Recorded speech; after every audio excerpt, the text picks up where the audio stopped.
This December 8, 2017, photo shows the Chicago Board Options Exchange website announcing that Bitcoin futures will start trading on the CBOE on December 10. App photo Kiichiro Sato Chicago app. The first ever Bitcoin future began trading Sunday as the increasingly popular virtual currency made its debut on a major U.S. exchange.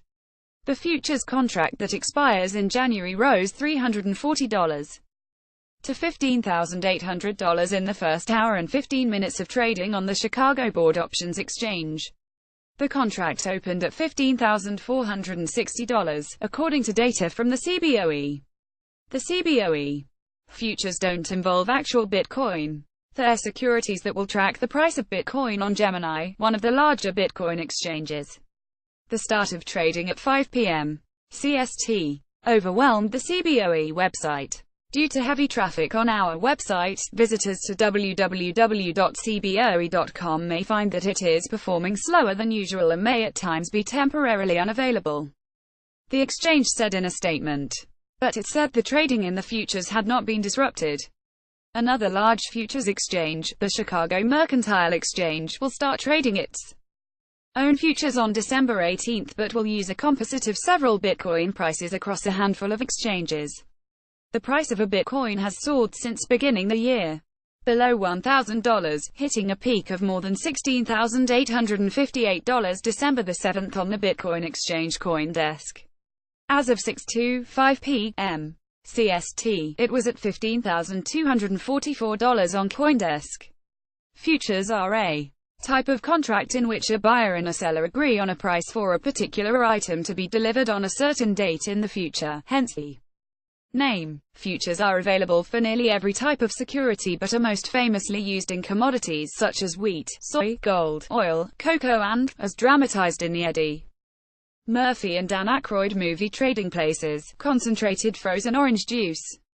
The futures signal greater mainstream acceptance of Bitcoin but also open up Bitcoin to additional market forces. The futures will allow investors to bet that Bitcoin's price will go down, a practice known as shorting which currently is very difficult to do.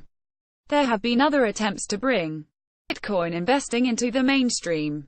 Tyler and Cameron Winklevoss, twin brothers who own large amounts of Bitcoin, tried to create an exchange-traded fund based on Bitcoin, but federal regulators denied their application. How much actual investor interest there will be in these Bitcoin futures is still up in the air.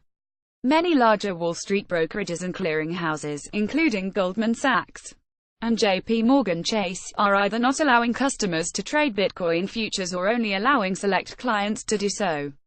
Other brokerages are putting restrictions on the amount of margin a trader can use in Bitcoin futures, or putting limits on the amount that can be purchased. The digital currency has had more than its fair share of critics on Wall Street.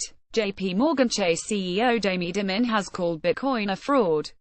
Thomas Peterffy, chairman of the broker-dealer Interactive Brokers Group, expressed deep concerns about the trading of Bitcoin futures last month, saying there is no fundamental basis for valuation of Bitcoin and other cryptocurrencies, and they may assume any price from one day to the next.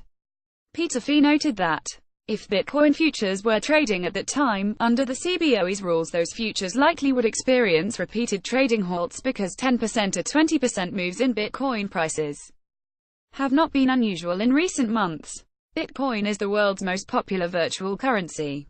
Such currencies are not tied to a bank or government and allow users to spend money anonymously. They are basically lines of computer code that are digitally signed each time they are traded. A debate is raging on the merits of such currencies. Some say they serve merely to facilitate money laundering and illicit, anonymous payments. Others say they can be helpful methods of payment, such as in crisis situations where national currencies have collapsed.